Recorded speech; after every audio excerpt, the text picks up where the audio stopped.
Good day, everyone. This is your professor, Miss Riza May Arguera, and here is the continuity of our discussion on the shift of educational focus from content to learning outcomes. So we ended with this slide emphasizing that education that is outcome-based is a learner-centered, results-oriented system founded on the belief that all individuals can learn, that is according, okay, by James Towers of 1996. So the question continues to arise, why outcome-based education? So here are the three characteristics of outcome-based education. Firstly, outcome-based education is student-centered. So it places the learners at the center of the process by focusing on SLO. SLO, by the way, stands with student learning outcomes. So preferably, it gives learners the space to act as their advocates in the learning process. So how can this be achieved? Well, basically, it gives the learners enough room to fail and learn from missteps. Second characteristic of OBE is it is faculty driven. So it encourages faculty responsibility for teaching, assessing program outcomes, and motivating participation from the students. Faculty or teachers, to be specific, must creatively address equity and diversity needs. Remember the keywords, ha? Responsibility for teaching, assessing, and motivating. Thus, OBE or outcome-based education has teachers who form and transform and not deform learners. Last characteristic of outcome-based education is meaningful. It is meaningful. Okay? It provides data to guide the teachers in making valid and continuing improvement in instruction and assessment activities. Since the goal and purpose of it is result or outcome, always bear in mind that outcomes are the end we have in mind. I'll repeat, outcomes are the end we have in mind.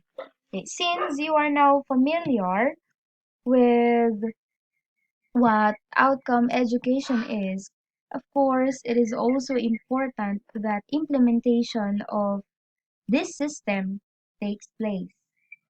So here are the procedures in implementing outcome-based education on the subject or course level. By the way, implementation is purposeful so that the concept becomes reality. Okay, so here are the procedures in implementing OBE on the subject or course level. Okay, let's deal with the first one. Firstly, we need the identification of the educational objectives of the subject or course.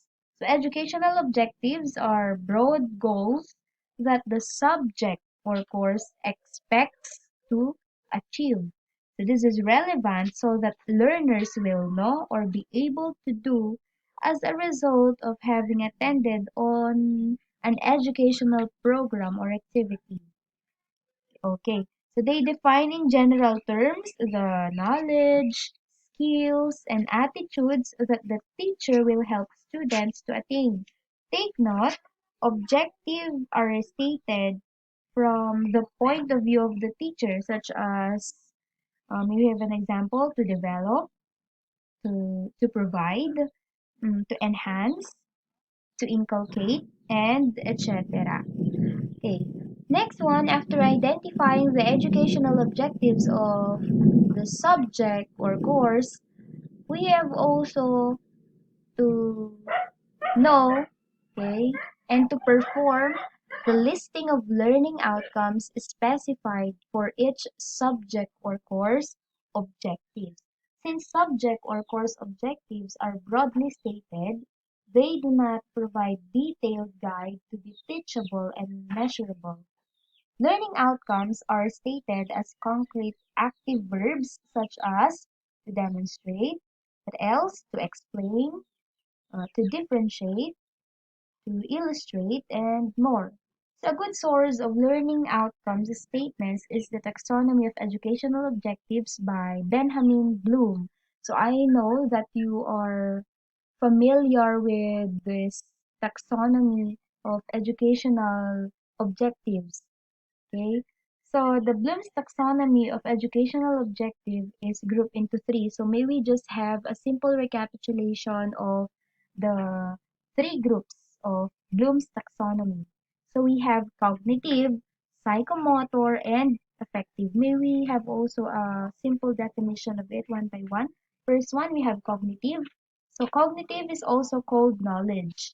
So it refers to mental skills such as remembering, understanding, applying, analyzing, evaluating, synthesizing, or creating. Okay. Next group is the psychomotor. Psychomotor is also referred to as skills. So this includes manual or physical skills which proceed from mental activities and range from the simplest to the complex, such as observing, imitating, practicing, adapting, and innovating. Last group, we have the affective. So affective is also known as attitude. So this refers to growth in feelings or emotions from the simplest behavior to the most complex, such as receiving, responding, valuing, organizing, and internalizing. So in the listing of learning outcomes specified for each subject or course objective, okay, uh, SMART objectives is also needed here. Okay, so SMART stands for specific, measurable, attainable, result oriented, and time bound. Always remember those keywords. Next one, and the last procedure is we need to draft outcomes assessment procedures. So the drafting of outcome assessment procedure is also important and relevant in this uh, procedure in implementing the outcome-based education. Okay, so this procedure will enable the teacher to determine the degree to which the learners are attaining the desired learning outcomes. So it identifies for every outcome the data that will be gathered, which will guide the selection of the assessment tools to be used and at what point assessment will be done. Okay, so I hope uh, these three procedures are clear to you. So these three procedures are the recommended process which are needed to properly implement outcome-based education. Okay, so let us now proceed to the two types of outcome. Okay, so it includes immediate outcome and deferred outcome. So let's deal with these two types of outcome one by one. Okay. By the way, you have to take note that outcomes are the changes you expect to result from your program. They may reflect shifts in relationships, knowledge, awareness, capabilities, attitudes, and or objectives or behaviors. Okay, so let us take a look with the first type, namely immediate outcome. So immediate outcome are competencies or skills acquired upon completion of an instruction, a subject, a grade level, a segment of the program, or of the program itself. So this is also referred to as instructional outcomes. This means a change that is expected to occur once one or more outputs have been provided or delivered. So may I give you an example to be able to grasp immediate outcome. So an example of this one is the ability to communicate by writing and speaking. Okay. Also, the promotion to a higher grade level. Okay. Passing a required licensure examination is also an example of immediate program. Skill in identifying objects by using the different senses. Ability to produce artistic or literary works. Ability to do research and write the results. Skill in storytelling, promotion to a higher grade level, and more. So those are the examples of immediate outcome.